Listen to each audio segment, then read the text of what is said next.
जय हिंद साथियों, दोस्तों नमस्कार, गुड मॉर्निंग। आज तारीख है 25 फरवरी और दिन है रविवार। तो चलिए स्टार्ट करते हैं आज का इंपोर्टेंट करंट अफेयर। क्या क्या हम लोग पढ़ेंगे एक नजर देख लेते हैं, फिर आगे हम लोग बढ़ेंगे। तो सबसे पहले ये देख लीजिए, ये क्या है भाई, मुस्लिम विवाह तलाक पंजीकरण अधिनियम 1935 को निरस्त कर दिया है वहां के कैबिनेट ने, और ये आपका पूरी चर्चा में आ गया है। तो यहाँ से जो भी संबंधित प्रश्न है, विशेष विवाह अधिनियम क्या होता है, विदेश विवाह अधिनियम क्या होता है, हिंदू विवाह अधिनियम, अब जो का हिंदू मैरिज एक्ट आया था, ये सब कहाँ पे आता है, और ये विशेष विवाह अधिनियम जो था आपका, ये इसमें कैसे पंजीकृत होगा, क्या होगा नहीं होगा, इन सब चीजों को देखेंगे। और ये सारा चीज किसका भाग है, तो ये यूसीसी का भाग है, जिसको हम लोग 44 अनुच्छेद में देखते हैं ना, क्या बोलते हैं, समान नागरिक संहिता।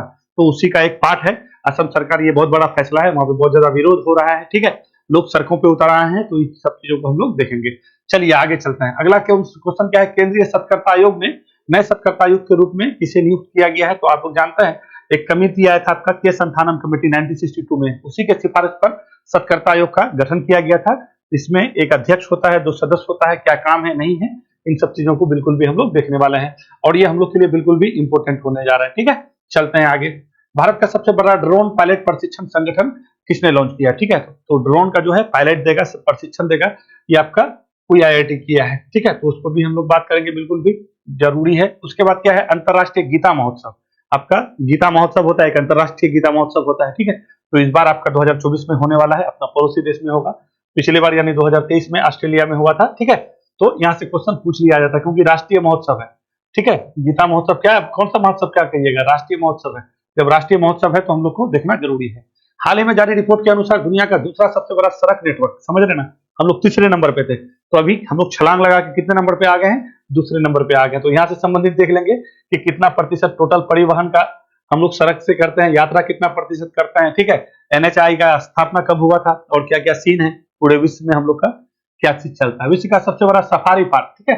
सफारी पार्क समझते हैं कि खुले जंगल में जहां पे जानवर रहते हैं, ठीक है, और वहां पे जो है गाड़ी के माध्यम से या कोई चीज में आप बैठ करके जब सैर करते हैं उसको सफारी कहते हैं, ठीक है। तो उसी तरह का पूरे विश्व का सबसे बड़ा अपनी इंडिया में बन रहा है। महाराष्ट्र सरकार ने सर्वोच्च नागरिक सम्मान यानी महाराष्ट्र भूषण पुरस्कार दे दिया है, तो इसको भी हम लोग देखेंगे आगे। केंद्रीय उत्पाद शुल्क दिवस कब मनाया जाता है, तो उत्पाद शुल्क तो जानते ही हैं, ये सब थोड़ा सा हम लोग का इंपोर्टेंट क्वेश्चन है। तो चलिए आगे बढ़ते हैं, शुरू करते हैं हम लोग असम से, ठीक है।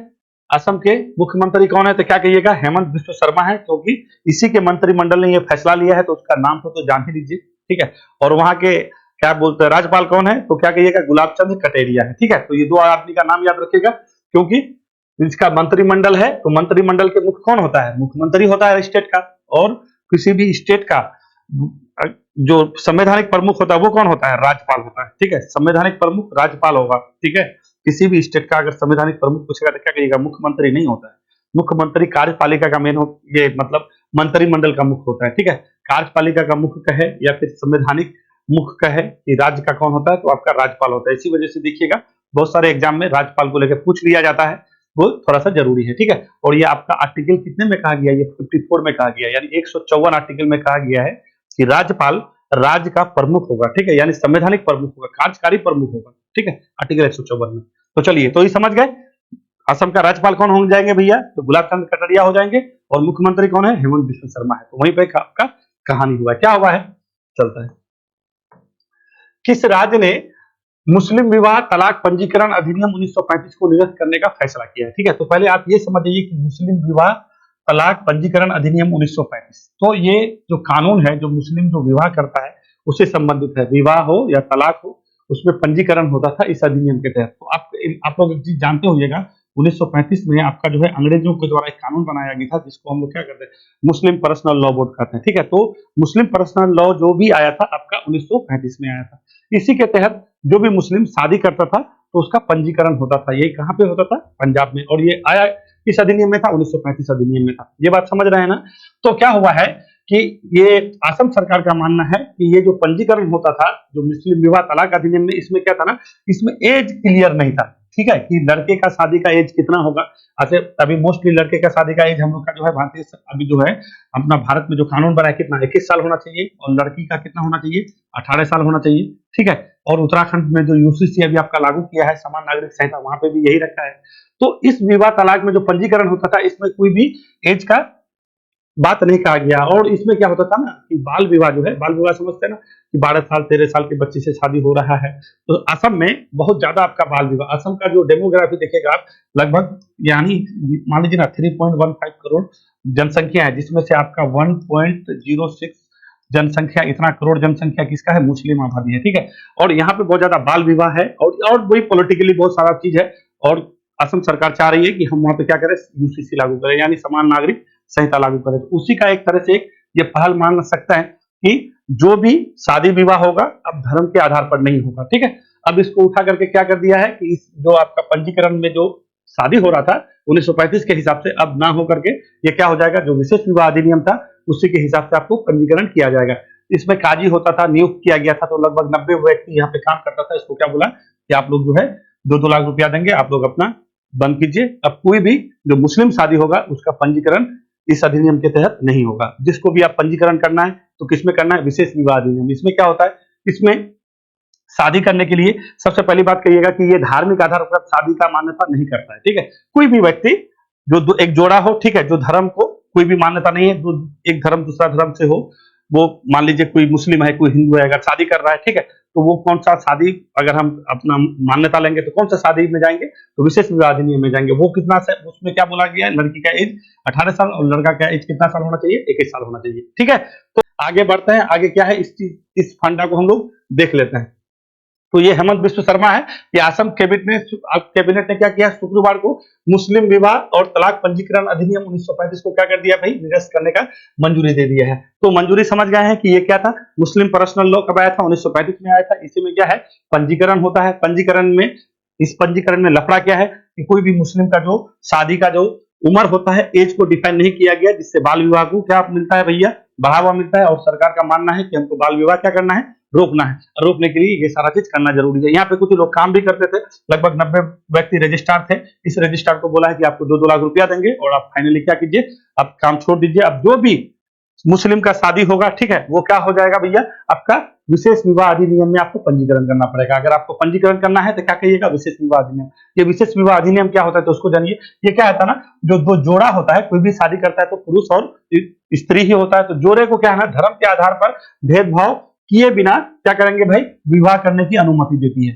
क्या कहिएगा, विशेष विवाह अधिनियम जोड़ों को, यानी कोई भी स्त्री हो या पुरुष हो, अगर शादी करता है तो धर्म के आधार पर बिना भेदभाव किए उसके क्या करता है, विवाह को अनुमति देता है। ऐसे विवाह को कौन सा हम लोग करते हैं, विशेष विवाह अधिनियम में वहां पे पंजीकृत होगा। तो अब जो भी मुस्लिम लोग शादी करेंगे वो कहां पे जाके रजिस्टर करेंगे, विशेष विवाह अधिनियम में। इसमें क्या है, एज लिमिट रखा, लड़का के लिए कितना है, 18 साल है, सॉरी 21 साल है। लड़का के लिए कितना, 21 साल, और क्या बोल दिए, लड़का के लिए 21 साल है और लड़कियों के लिए, लड़का के लिए, अरे क्या हुआ,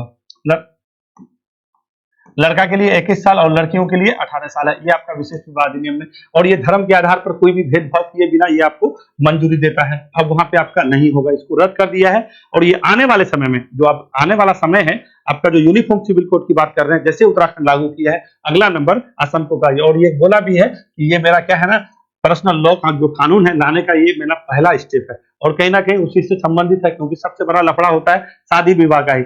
अलग अलग धर्म के लिए अलग अलग कानून है, कोर्ट में समय भी लगता है, लोग परेशान भी होते हैं। सरकार का तर्क यही है कि बहुत ज्यादा परेशानी का सामना करना पड़ता है, इसको लेकर सबके लिए हम क्या करेंगे, समान कानून करेंगे। अगर आपको पूछ दे कि मुस्लिम का जो है आपका पंजीकरण अधिनियम 1935 को निरस्त किया, अब मुस्लिम लोग कहाँ पे जाके अपना रजिस्टर करेंगे, तो क्या कहिएगा, विशेष विवाह अधिनियम। अब यहाँ पे एक आइए, आपका एक आता है क्या, आपका आपका हिंदू में रह जाएगा आता है, ठीक है, क्या कहिएगा, हिंदू विवाह अधिनियम आया था 1955 में। तो इसको बहुत बार पूछता है कि हिंदू विवाह अधिनियम कब आया था, ये हिंदुओं के लिए है, ठीक है, 1955। और ये आपका जो है क्या है, तो क्या कहिएगा, विशेष विवाह अधिनियम। यहाँ पे कोई भी धर्म की बात नहीं कर रहा है, इंटरकास्ट मतलब क्या होना चाहिए कि कोई भी धर्म कोई करता है, कोई दिक्कत नहीं। अब एक आता है क्या, विदेश विवाह अधिनियम। यह कब आया था, 1969 में।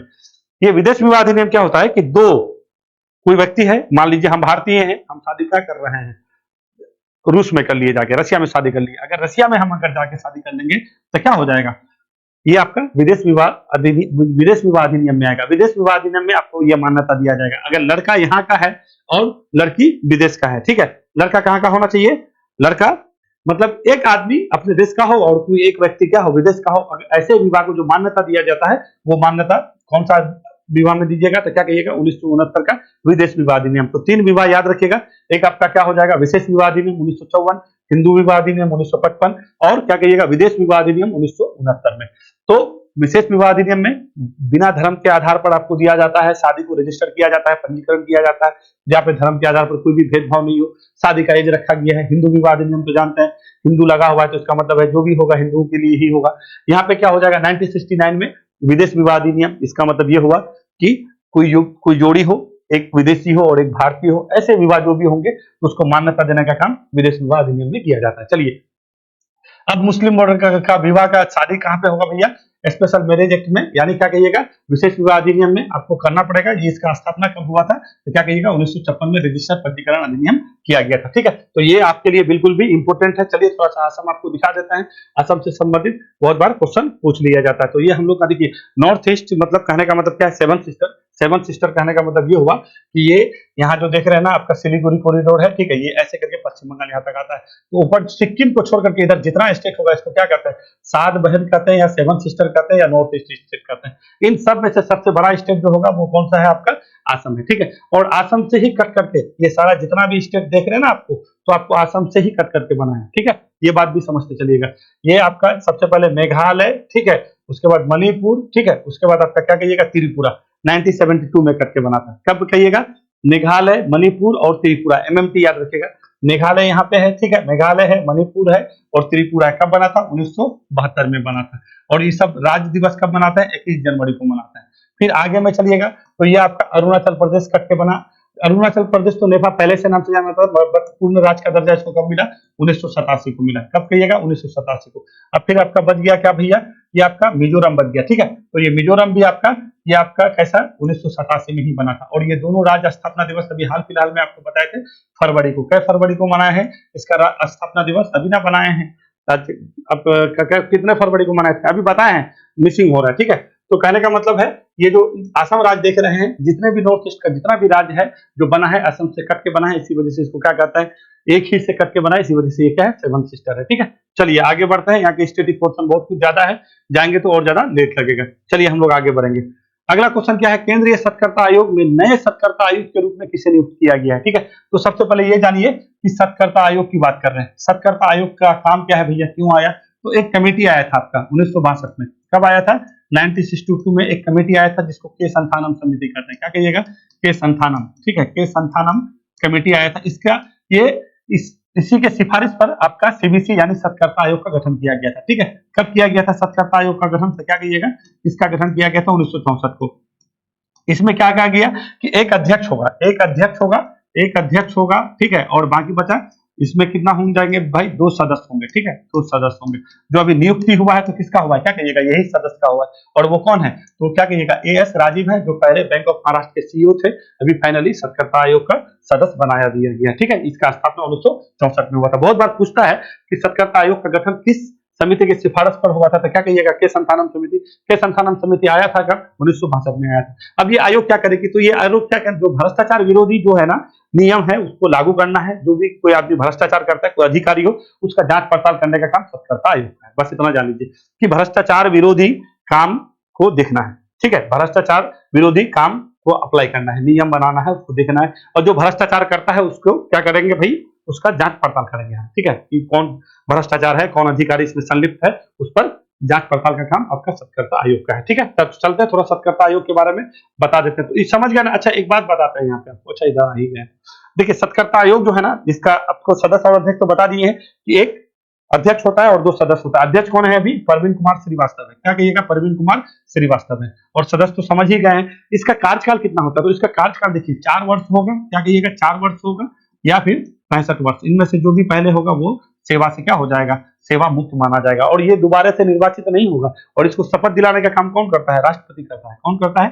राष्ट्रपति। ठीक है, राष्ट्रपति ये सारा चीज इसका नियुक्ति से संबंधित बात करता है। ठीक है, तो संथानम समिति समझ गए हैं। के संथानम समिति 1962 में आया था, उसी के सिफारिश पर ये जो है आपका 1964 में इसका स्थापना हुआ था। मुख्य सत्कर्ता आयोग अभी परवीन कुमार है। इसमें कितना होता है, तो बहुत बार पूछता है आपको कि 2 सदस्य होता है और एक अध्यक्ष होता है। कार्यकाल कितना होगा, 4 वर्ष या 65 वर्ष, जो भी पहले होगा वो सेवा समाप्त माना जाएगा। ठीक है, तो यही है राजीव कुमार सत्कर्ता आयोग। चले आगे बढ़ता है, चलते हैं। देखिए ये जो है ना, जो भी है इन सब चीजों को खास करके ये सब छोटा छोटा टर्म पूछ लिया जाता है और आदमी को समझ में नहीं आता है कि कार्यकाल पूछ लेगा, ठीक है, कितने अध्यक्ष होते हैं, कितने सदस्य होते हैं, स्टेटमेंट बना के पूछ जाएगा तो फंस जाइएगा। चलिए, भारत का सबसे बड़ा ड्रोन पायलट प्रशिक्षण संगठन किसने लॉन्च किया है? ठीक है, तो देखिए भारत का सबसे बड़ा ड्रोन पायलट प्रशिक्षण कह रहा है, तो ये क्या है ना, अभी देख जानते हैं ना, सरकार का ये आपका लक्ष्य भी है कि ये लाखपति ड्रोन दीदी का जो है आपका स्कीम भी चला रहा है, तो इसी को लेकर के ड्रोन पायलट प्रशिक्षण संगठन का जो है लॉन्च किया है आपका कौन? आईआईटी गुवाहाटी किया है, ठीक है, आईआईटी गुवाहाटी किया है। तो चलिए यहाँ से संबंधित थोड़ा सा चीजों को हम आपको बता देते हैं, ये है क्या।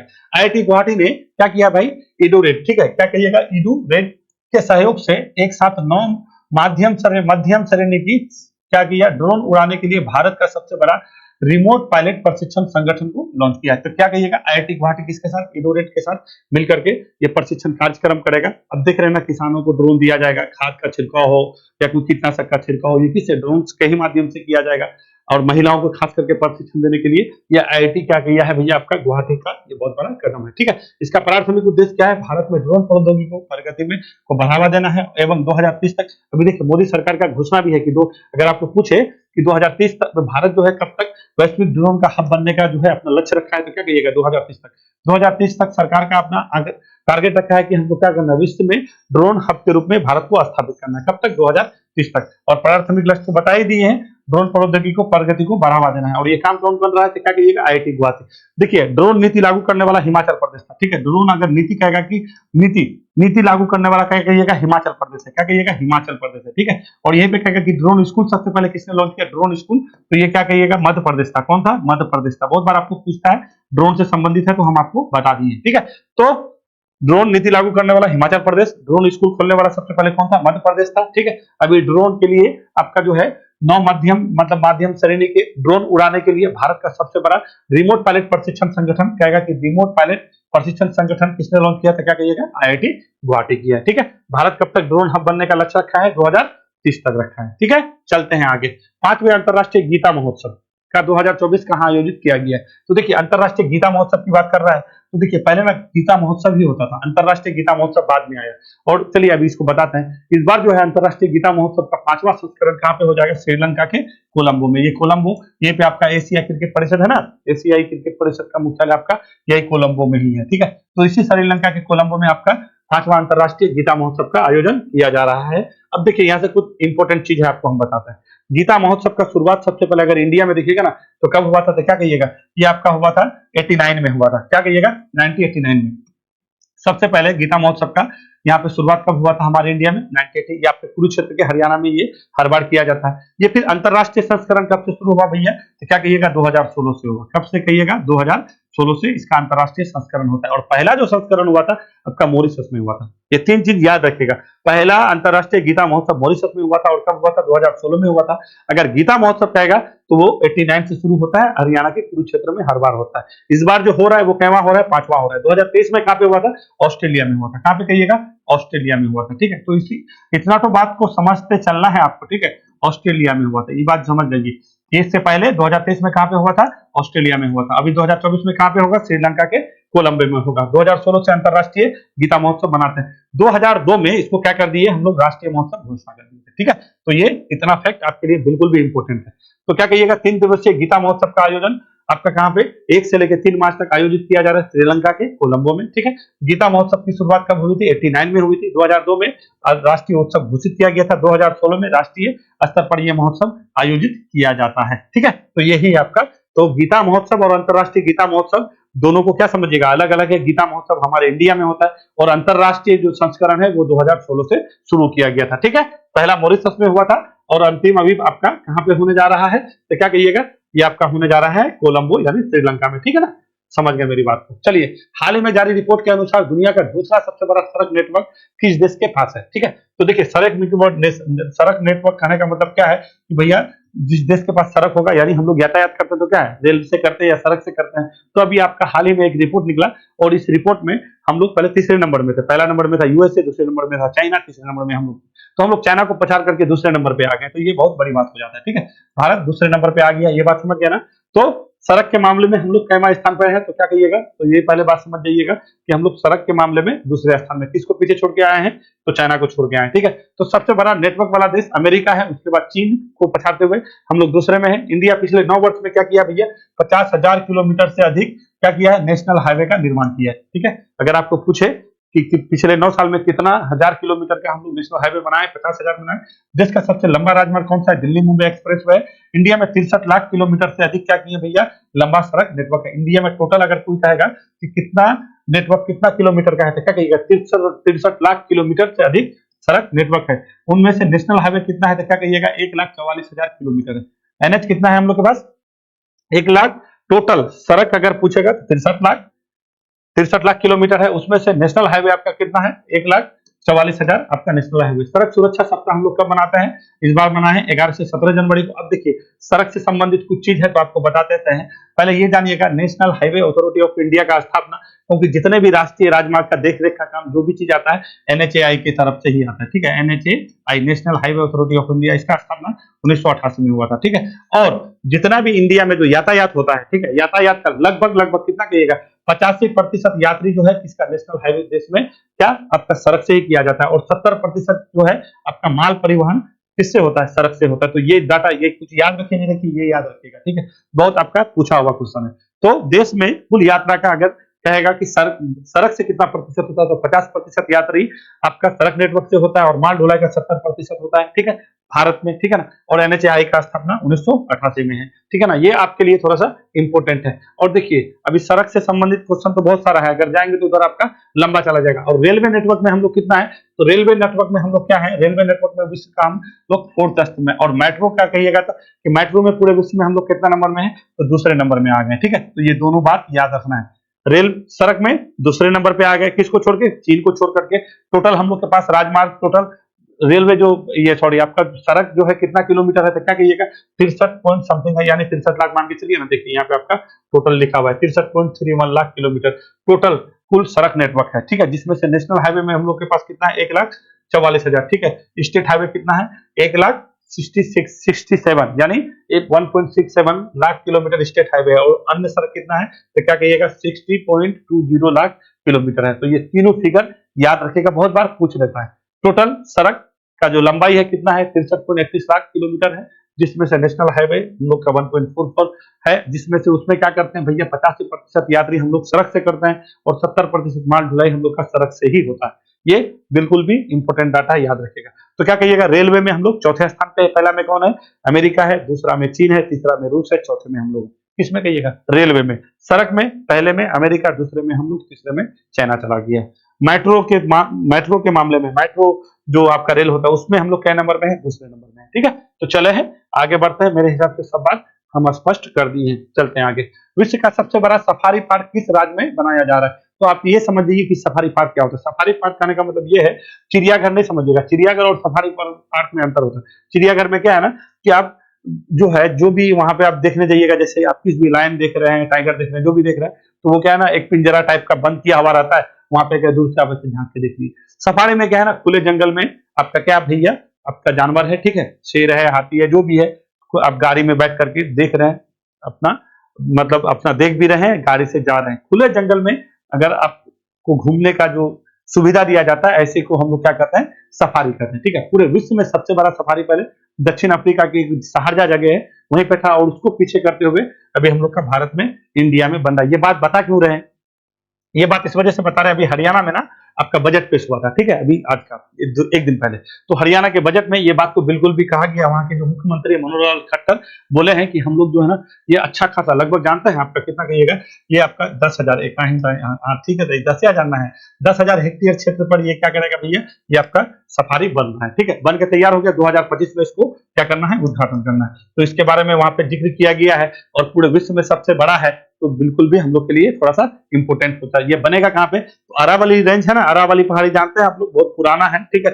उस जमाने का सबसे पुराना अगर पूछेगा तो क्या अरावली ही आता है ना। तो हरियाणा के जो अरावली रेंज है, ये आपका देखिए यहाँ से शुरू होता है, गुजरात से शुरू होता है, राजस्थान, हरियाणा, दिल्ली, यहाँ तक आता है। यहीं पे आपका रायसीना डायलॉग अभी हो रहा है ना, रायसीना नहीं बोलते हैं, तो यही है, किसका, अरावली का ही, ये क्या आपका रायसीना हिल, अरावली का ही आपका क्या है, पार्ट है। और यहीं पे आपका संसद भवन है, इसी वजह से, इसी के नाम से यहाँ पे रायसीना डायलॉग अभी आपका किया जा रहा है। अभी आए हैं ना ग्रीस के प्रधानमंत्री, आए किरियाकोस मित्सोताकिस आए हैं ना, और जिसका ये क्या बता रहे हैं, उसको थीम क्या रखा गया, चतुरंग। ठीक है, तो चतुरंग को याद रखेगा। ठीक है, चतुरंग हम ये बता चुके हैं, फिर हम आपको क्या कर दिए, थोड़ा सा आपको रिवीजन क्या कहिएगा कि चतुरंग क्या है, तो क्या कहिएगा इस बार जो रायसीना डायलॉग हो रहा है आपका, ठीक है, उसका जो थीम है उसका क्या है, चतुरंग है। ठीक है, और यही रायसीना है। तो ये किसका पार्ट है, यही अरावली। इसी अरावली में आपका हरियाणा में आपका क्या किया जाएगा, सबसे बड़ा 10,000 हेक्टेयर क्षेत्र को कवर करने, और सरकार ये आपका सफारी बना रहा है। 2025 में ये क्या हो जाएगा, आपका लॉन्च किया जाएगा। तो हरियाणा के अरावली रेंज में दुनिया का सबसे बड़ा जंगली सफारी पार्क विकसित किया जा रहा है, लगभग 10,000 हेक्टेयर क्षेत्र को कवर करेगा। इससे पहले कहां था सबसे बड़ा, तो क्या कहिएगा, दक्षिण अफ्रीका में था। ठीक है, उसको पीछे छोड़ते हुए हम लोग आगे बढ़ रहे हैं, यानी हम लोग का यहाँ पे होगा। ठीक है, अब देखिए भारत में और कहीं है कि नहीं, तो भारत में बहुत है। आपका भारत में यहाँ पे राजस्थान में भी है, एमपी में भी है, ज्यादा तो नहीं है आपका जो है ये इस तरह का सफारी आपका 2-3-4 गो, ज्यादा है नहीं है, 2-3-4 गो।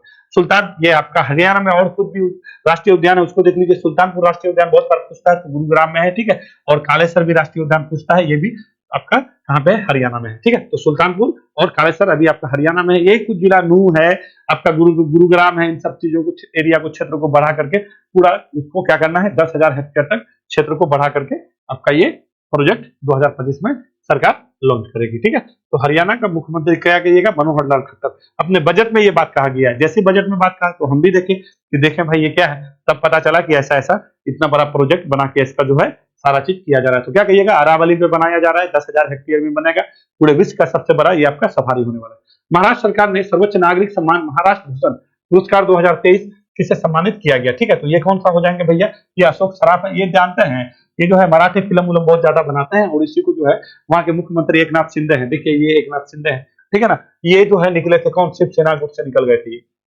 ठीक है, अभी ये क्या, ये इसका जो पार्टी है किसके नाम से, शिवसेना एकनाथ शिंदे गुट के नाम से जाना जाता है। और मेन शिवसेना का जो आपका चुनाव चिन्ह है इसी को मिला हुआ है। ठीक है ना, उद्धव ठाकरे को नहीं मिला है। तो यही है वहां के मुख्यमंत्री, इसका नाम एकनाथ शिंदे है। और यहाँ के जो है ना आपके जो राज्यपाल है रमेश बैस है। ठीक है ना, तो क्या है, मराठी फिल्म और थिएटर के दिग्गज अभिनेता और क्या कहिएगा धारावाहिक, हम पांच इसका धारावाहिक है कि प्रसिद्ध कौन है, अशोक सराफ को ये महाराष्ट्र का सर्वोच्च सम्मान से सम्मानित किया गया है। ठीक है, तो ये अशोक सराफ को समझिएगा। देखिए यहाँ पे और एक आपको हाल फिलहाल में आपको बताया कि आसम वैभव पुरस्कार दिया गया था रंजन गोगोई को। ये नाम बिल्कुल, क्योंकि ये सीजीआई थे। ठीक है ना, सीजीआई रहे और आसम का आपका सर्वोच्च सम्मान दिया गया था। ठीक है, और अभी हम लोग का सर्वोच्च सम्मान भारत रत्न का घोषणा कर दिया गया है। कितना आदमी हो गए हैं, 5, क्या कहिएगा 2024 में कितने व्यक्ति का भारत रत्न का घोषणा किया गया है, तो क्या कहिएगा, सबसे पहले 2024 में कर्पूरी ठाकुर को 49 में, 50 में लाल कृष्ण आडवाणी हो जाएंगे। उसके बाद 3 व्यक्ति का फिर बाद में किया, जिसमें से कौन हो जाएंगे आपके, एक एम एस स्वामीनाथन हो जाएंगे, दूसरा चौधरी चरण सिंह हो जाएंगे, तीसरा आपका पीवी नरसिम्हा राव। तो कितना हो गया, 3, 2, 5, यानी 2024 में टोटल भारत रत्न कितना हो गया, तो क्या कहिएगा 5 व्यक्ति को। और इस बार पद्म भूषण जो पद्म पुरस्कार है वो कितना था, 132 था। ठीक है, रिवीजन करा रहे हैं, इन सब चीजों को समझते चलिएगा। पूछ लेगा और कुछ नहीं इसमें जानता है, कुछ ज्यादा नहीं पूछता, ये पूछेगा कि 2024 में पद्म पुरस्कार की संख्या कितनी थी, क्या कहिएगा, फंस जाइएगा। तो 132 था, जिसमें से 100 पद्म विभूषण कितना है, 5 है। पद्म विभूषण 5, ठीक है, पद्म भूषण 17 और पद्म श्री कितना है, 110 है। ये बिल्कुल भी देख लीजिएगा। और भारत रत्न कितना हो गया इस बार, तो क्या कहिएगा 5 हो गया। क्या कहिएगा, कर्पूरी ठाकुर है। उसके बाद कहेगा कि इनमें से किसको नहीं दिया गया है, तब फंस जाइएगा। तो याद रखिएगा 2024 में इन लोगों को दिया गया है, कर्पूरी ठाकुर है, लाल कृष्ण आडवाणी है, उसके बाद आपके एम एस स्वामीनाथन है, पीवी नरसिम्हा राव है, उसके बाद एक आपके बच गए हैं कौन, चौधरी चरण सिंह, जो हम लोग के आज तक संसद में पहुंच ही नहीं पाए। ठीक है ना, चलिए आगे बढ़ते हैं। अगला क्वेश्चन क्या है, केंद्रीय उत्पाद शुल्क दिवस कब मनाया जाता है। उत्पाद शुल्क कहने का मतलब क्या है, पहले ये जानते हैं। उत्पाद शुल्क बहुत बार पूछता है कि उत्पाद शुल्क कैसा शुल्क है, प्रत्यक्ष कर है कि अप्रत्यक्ष कर, तो क्या कहिएगा, उत्पाद शुल्क अप्रत्यक्ष कर यानी इनडायरेक्ट कर है। इनडायरेक्ट कर कहने का मतलब क्या होगा कि जो कोई भी जो डायरेक्ट व्यक्ति पे ना लगे, यानी डायरेक्ट टैक्स नहीं हो। जैसे आप आय कर देते हैं, क्या है, डायरेक्ट टैक्स है। ठीक है, उत्पाद शुल्क यानी कोई उत्पादन में लगेगा। मान लीजिए कि आप कोई चॉकलेट खरीदते हैं, चॉकलेट पे 2 रुपया टैक्स है, तो आप पे डायरेक्ट थोड़े लग रहा है, चॉकलेट पे लगा हुआ है, उत्पादन में लगा हुआ है। तो उत्पादन में जो शुल्क लगता है, इसी शुल्क को क्या कहते हैं, हम लोग उत्पाद शुल्क कहते हैं। ठीक है, बात समझ गया ना। ठीक है, एक होता है सीमा शुल्क। सीमा शुल्क दिवस हम लोग 26 जनवरी मनाते हैं। ठीक है, तो ये सीमा शुल्क अलग है, और उत्पाद शुल्क, तो जो उत्पादन में जो शुल्क लगता है वो शुल्क क्या कहिएगा, वो शुल्क इनडायरेक्ट शुल्क है। और ये कब आया, तो ये देखिए ये हुआ क्या था। आपको सबसे पहले थोड़ा सा इसका इतिहास में ले चलते हैं, फिर आपको बताएंगे कि नमक कानून बना था, उसके बाद आप ले आते हैं। केंद्रीय उत्पाद शुल्क दिवस का इतिहास ये है कि सैकड़ों वर्ष पुराना है। ये क्या है, ब्रिटिश शासनकाल के दौरान साल 1855 में उत्पादन शुल्क विभाग की स्थापना की गई। फिर ये क्या है, 1944 में हम लोग के यहाँ पे जो है ना उत्पाद शुल्क बोर्ड का गठन किया गया और नमक पर जो है उत्पादन शुल्क लगाया गया था। ठीक है, नमक पर, किस पे कहिएगा, नमक पर। ठीक है, तो यहीं से आपका निकल के आया उत्पादन पर शुल्क। और तब से जो है हम लोग क्या करते हैं, इसी को याद करने के लिए हम लोग क्या करते हैं भैया, उत्पाद शुल्क दिवस मनाते हैं। समझ गए। तो केंद्रीय उत्पाद शुल्क क्या है, ये इनडायरेक्ट कर है, अप्रत्यक्ष कर है। और 1944 में उत्पादन शुल्क का जो है आपका जो बोर्ड है उसका गठन किया गया था। और नमक पर जो है आपका जो कर है वो उसी टाइम लगाया, मतलब उसी टाइम जो है नमक बोर्ड का उसके बारे में कहा गया था। और तब से हम लोग 24 फरवरी को क्या मनाते हैं, तो क्या कहिएगा, उत्पाद शुल्क दिवस मनाते हैं। एक सीमा शुल्क बोले हैं जिसको हम लोग 26 जनवरी को मनाते हैं। ठीक है, थोड़ा सा इंपोर्टेंट है, इंपोर्टेंट नहीं है ये, थोड़ा सा बहुत घुमाने के लिए कभी कल आपको पूछ लिया जाता है। जब पूछ लिया जाएगा तो उस टाइम क्या कीजिएगा। ठीक है, तो सबसे बड़ा विश्व का सबसे बड़ा सफारी पार्क आपको हम तो बता ही दिए, कहाँ पे है, हरियाणा में है। हरियाणा में क्या क्या बताए थे आपको, दो को बताया, एक सुल्तानपुर बताए थे, एक कालेसर बताए थे। ये कहाँ पे है, हरियाणा में है। और पूरे विश्व का सबसे बड़ा ये किसका रिकॉर्ड तोड़ने वाला है, तो क्या कहिएगा, ये आपका दक्षिण अफ्रीका का है ना। दक्षिण अफ्रीका में वो आप एक शारजा, दुबई वाला शारजा नहीं समझिएगा, वहां पे वो शारजा है यहाँ पे भैया।